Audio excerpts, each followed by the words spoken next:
Imagine for a moment that you are moving, but the whole concept of agency has just evaporated. Right. Below you, the world is slowly translating. Maybe it's a coastal highway or a huge mountain range, all just drifting by at a pace that feels, completely human. It's such a stark contrast to how we think about travel now. Yeah. Everything is about speed, about getting there. Exactly. Speed and honestly a kind of violence. But what if the journey itself was the whole point? What if your home, your office, your community was designed to be in this constant, intentional motion?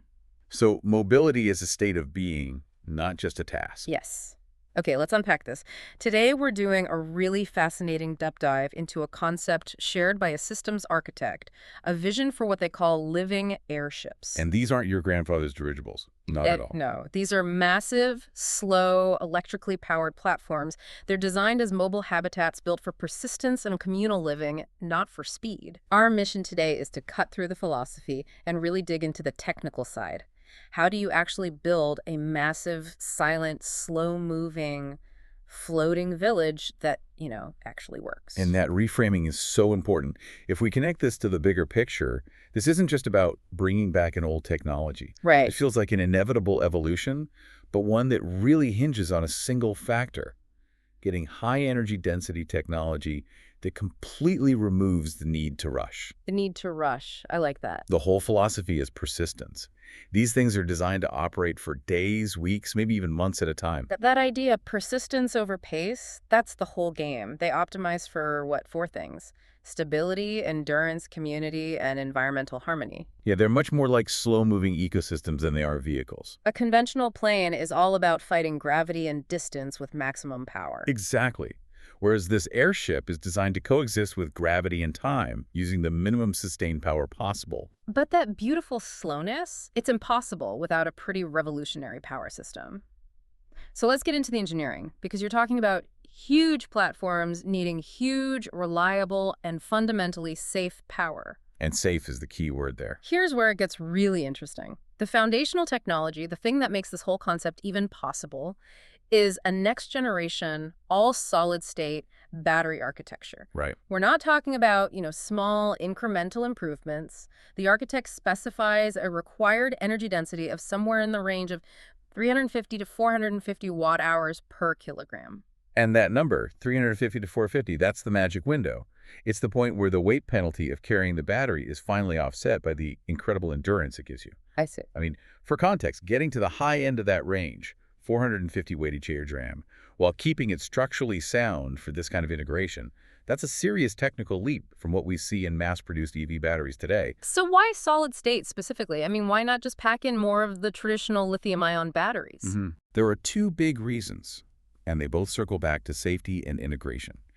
First, the solid electrolyte is intrinsically non-flammable. Okay, that's a big deal. It's non-negotiable. When you have millions of watt-hours of stored energy right next to envelopes of lift gas or right under living quarters, you cannot have a fire risk. It's your primary safety feature. And the second reason? The second is that these airships are designed for continuous low-power discharge over days and days. Solid-state batteries are exceptionally stable in that specific role. They have a very long cycle life under that kind of slow, steady use. Right, they're not built for those high-power bursts like in an electric plane. Exactly. And it's not just what's inside the battery, it's where the battery lives. The architect's notes really emphasize this. The batteries are structurally integrated. They're not just cargo. No, they're built directly into the airship's keel, into the decks, into the main load-bearing parts of the structure. They literally become the bones of the vessel. And that's a huge engineering challenge. You're asking the battery to be both an energy source and a high-performance structural component. That saves a ton of dead weight, I imagine. A ton. The stored energy actually contributes positively to the airship's stability and its mass distribution.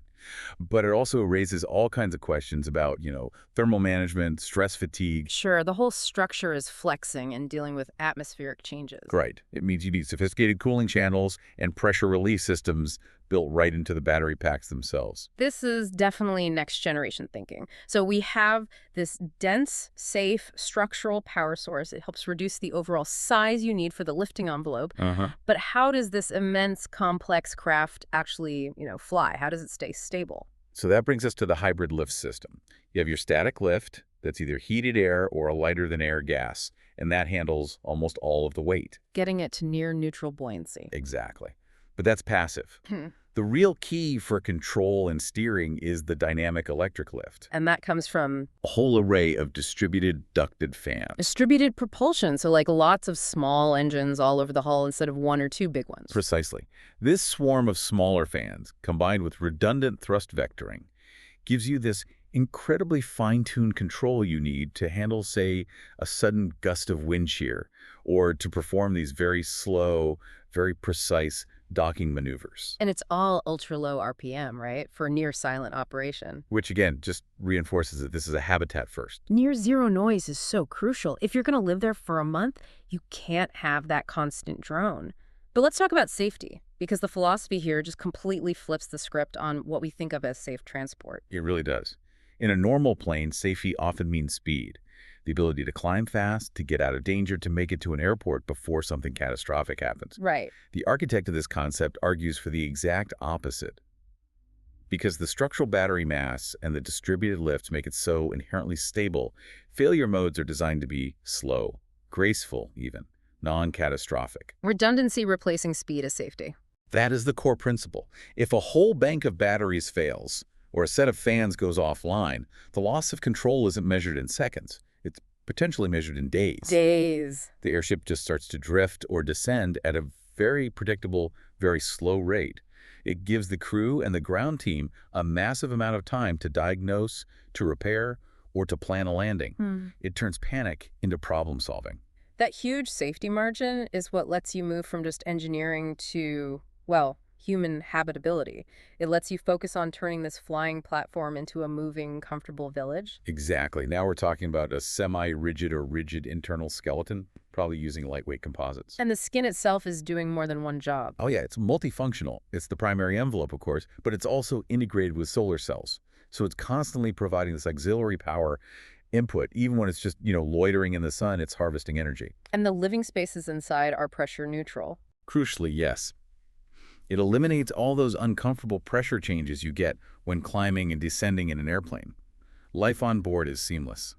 What really stands out to me in the notes is the idea of multi-level decks. This isn't just a long tube. What kind of spaces are we talking about here? We're talking about actual living quarters, co-working spaces, and maybe most importantly, gardens. Biophilic zones. Literal internal ecosystems. Yes, designed to support the psychological well-being of people on these long journeys. You add in observation decks designed to just maximize the experience of watching the world go by.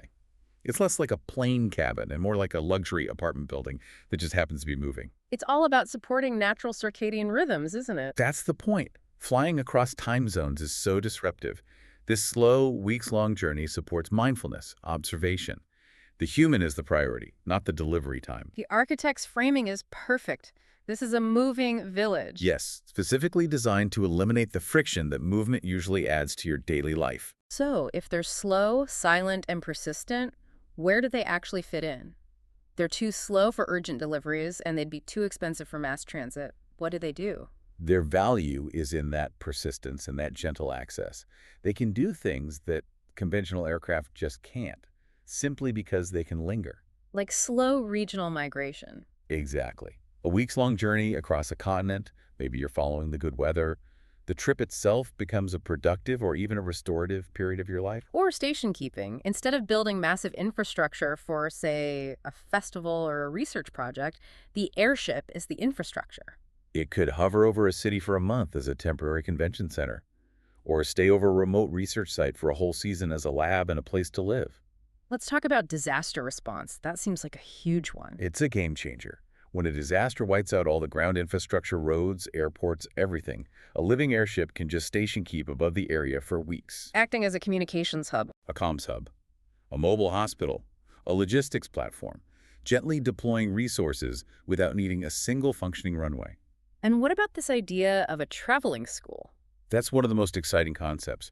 Imagine, instead of reading about geology in a book, the classroom literally moves over the subject. So you spend 3 weeks slowly crossing the Great Plains, studying agriculture and hydrology from above. Or you traverse a coastline, studying marine ecosystems in real time. The environment is the curriculum. And the airship has the labs and resources to support it. Even the docking is different. They don't need a huge airport. The notes mention mooring to towers or... Or securing to cliff sides with articulated arms. Even connecting to floating platforms out at sea, creating this semi-permanent presence anywhere. What's fascinating here is the potential planetary impact. It feels like a profound reduction in our footprint. Think about cities. Living airships could be a new vertical mobility layer that reduces ground congestion without adding noise or carbon emissions. And for remote areas, it's access without the destruction.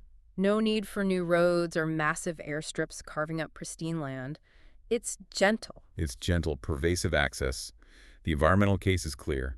Near zero noise, minimal carbon footprint, especially if it's getting power from its solar skin and clean ground sources. It really blurs the line between infrastructure and mobility. It is the infrastructure, for a time. And it reintroduces slowness as a virtue, which challenges this core assumption we have that efficiency has to equal speed. That paradox efficiency through slowness is really the key takeaway.